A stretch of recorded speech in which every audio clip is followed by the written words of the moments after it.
Во амбасадата на Јапонија денеска беа потпишани два нови договори за грант во рамките на програмата за мали проекти за човекова безбедност. Едниот од нив е наменет за општина Свети Николе од противпожарната област.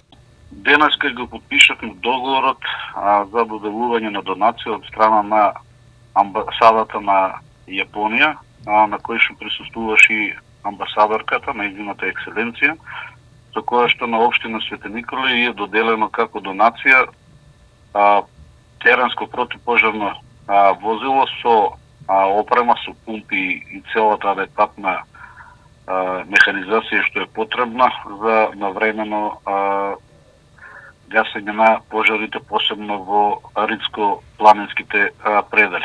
Амбасадорката на Јапонија, Сецуко Кавахара, истакна дека проектите представуваат продолжување на долгогодишната соработка меѓу двете земји и придонесуваат за зајакнување на основните системи за здравствена и јавна безбедност.